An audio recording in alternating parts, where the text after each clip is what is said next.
Hey, bienvenue pour ma troisième vidéo The Story Begins et aujourd'hui on va parler de Drakengard.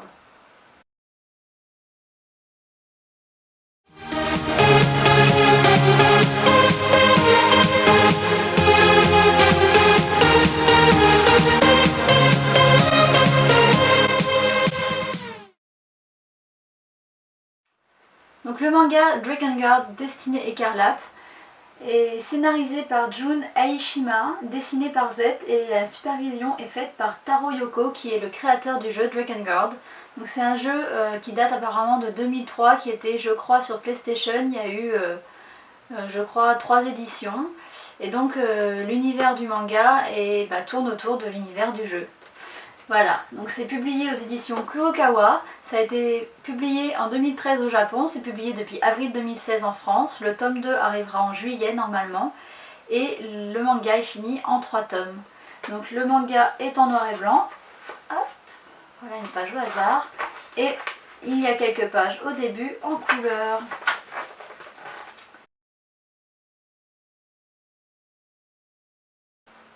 Voilà, et je pense que c'est tout ce qu'on peut dire pour la présentation du manga. Ce manga est déconseillé aux moins de 16 ans et on sait tout de suite pourquoi puisque l'histoire commence par une scène de viol collectif à laquelle assistent les deux protagonistes de l'histoire, Wan et Nero. Donc Wan c'est un jeune garçon qui est un petit peu efféminé physiquement et qui a les yeux rouges et Nero c'est un elfe noir. Donc ils assistent à cette scène à laquelle ils mettent rapidement fin en massacrant tout le monde, y compris la victime.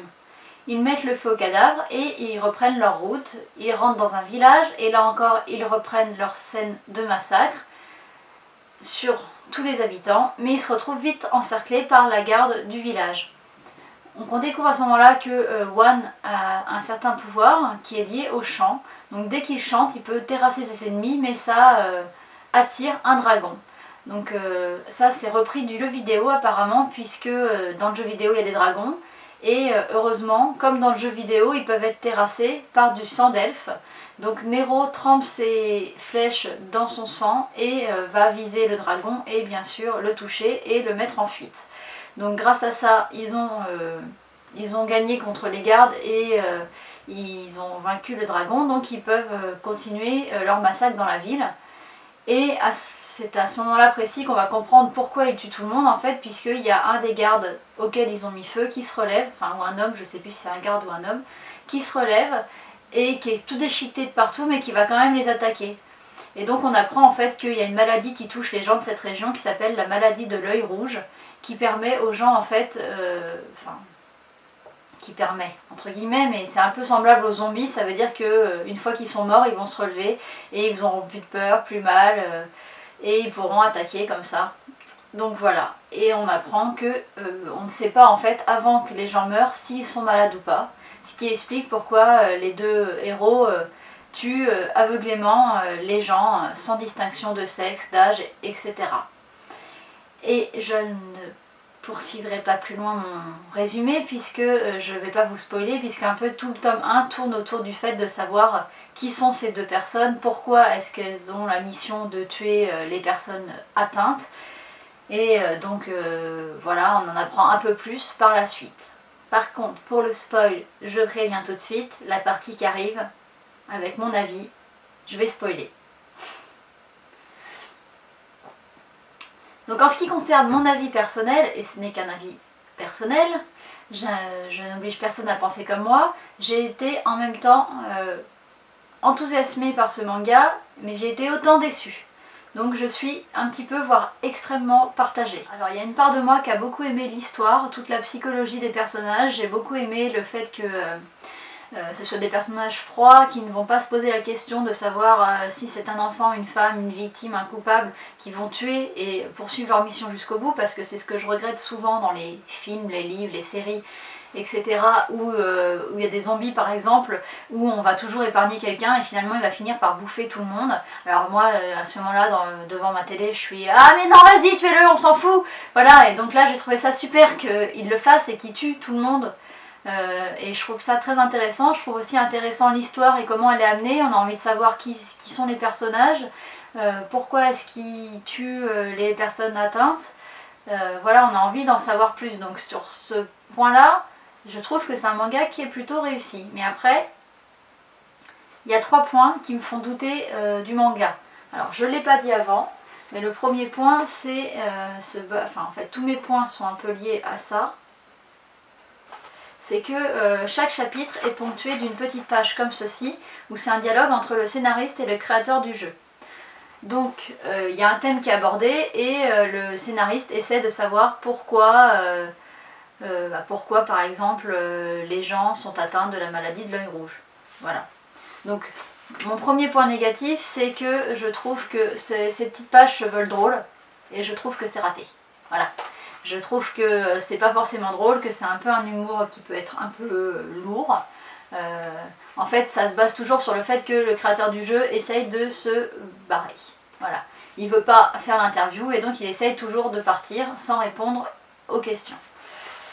Donc j'ai trouvé que c'était pas très drôle, pas très bien amené et que ça n'amenait rien de plus à l'histoire sinon de nous éclairer sur le jeu. Donc mon deuxième point négatif, c'est qu'au lieu de nous éclairer sur le jeu et sur les raisons, parce qu'en fait ils expliquent des choses qu'on comprend pas dans le manga, mais pour moi ils auraient mieux fait de mieux développer le manga et qu'il n'y ait pas besoin en fait de ces pages. Donc par exemple l'histoire du dragon, c'est dans ces pages-là qu'on nous explique que dans le jeu, le dragon est terrassé par les flèches d'elfes, donc ça explique pourquoi est-ce que Nero arrive à le battre aussi facilement. Mais du coup je pense que peut-être qu'il y a des choses qui auraient peut-être pas dû être prises dans le manga parce qu'elles ont peu d'intérêt, comme cette histoire de dragon. Enfin, peut-être qu'elle aura un intérêt plus tard dans les autres tomes, mais en tout cas dans celui-là, le dragon n'est pas forcément important.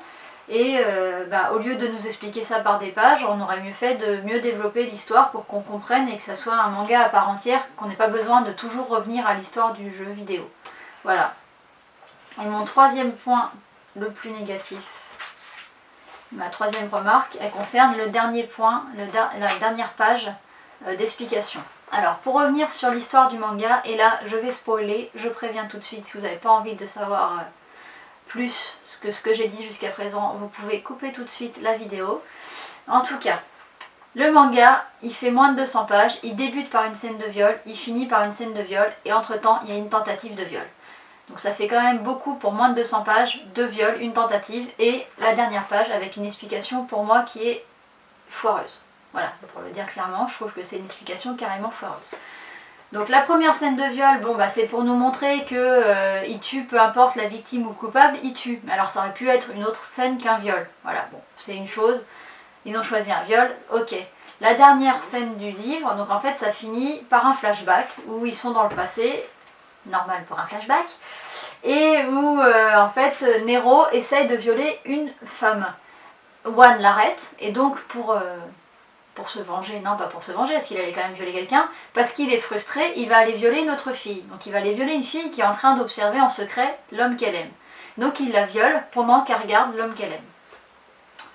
Donc voilà, donc déjà je trouve ça moyen. Je ne sais pas s'il y aura une utilité par la suite dans le tome 2 ou dans le tome 3 à ce viol. Est-ce que parce qu'il l'a violée, il va y avoir des représailles, des conséquences, etc. On verra. Bon.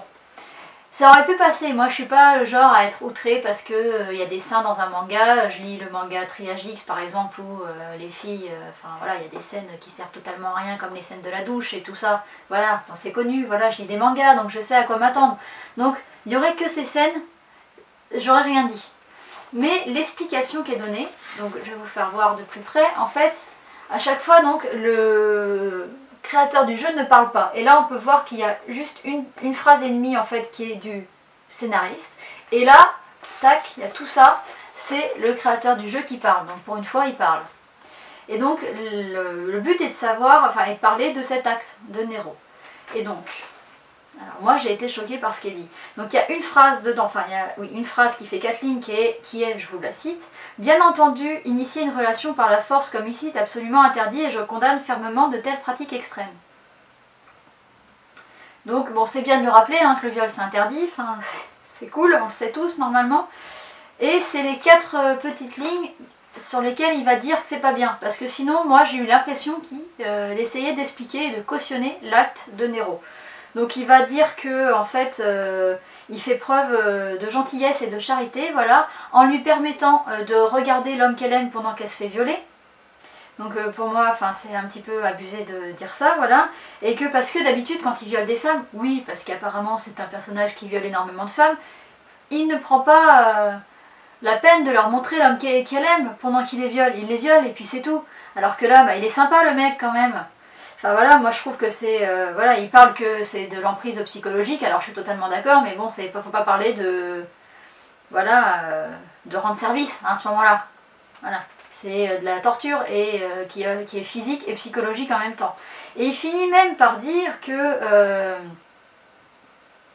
la fille va finir par tomber amoureuse de lui, quoi, parce qu'elle va le trouver plus intéressant que l'homme qu'elle aime. Donc je trouve ça très limite, extrêmement limite. Enfin voilà, peut-être qu'elle va tomber amoureuse de lui dans la suite, on ne le sait pas. Mais enfin, ça ne servait à rien d'en parler. Enfin, on raconte une histoire, il n'y a pas besoin d'en parler. Voilà.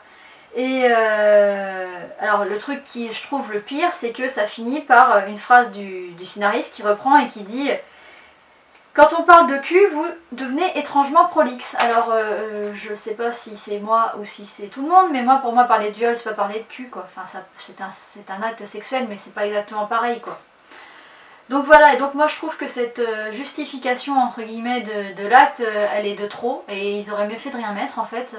Peut-être que les scènes sont justifiées par la suite ou pas, on le verra, mais en tout cas ça servait à rien de nous parler de ça et je pense qu'ils se sont fait plaisir et que voilà, hein, je sais pas si c'est leur fantasme ou quoi, en tout cas j'ai trouvé que c'était exagéré et ça m'a gâché le manga. Voilà, alors peut-être que je suis la seule à penser ça. N'hésitez pas à me le dire en commentaire si vous aussi vous l'avez lu et que ça vous a pas du tout choqué ou alors que vous l'avez lu et que bah, comme moi vous êtes d'accord sur le fait qu'ils auraient mieux fait de se taire. En tout cas, bah, je suis un peu dubitative. Donc j'ai envie d'acheter le tome 2 pour connaître la suite et aussi pour voir bah, s'ils vont renouveler leur erreur entre guillemets, voilà. Ou s'ils vont bah, se contenter de l'histoire et qu'elle va être bien ficelée et voilà. Mais en tout cas, c'est un manga pour moi pour l'instant, je ne peux pas donner un réel avis définitif parce que je suis très partagée sur l'histoire qui me plaît et ces scènes, voilà, un petit peu pour moi inutiles et surtout cette justification qui n'en est pas une. Voilà. J'espère en tout cas que cette vidéo vous a plu, je ne sais pas si ça vous aura donné envie de le lire.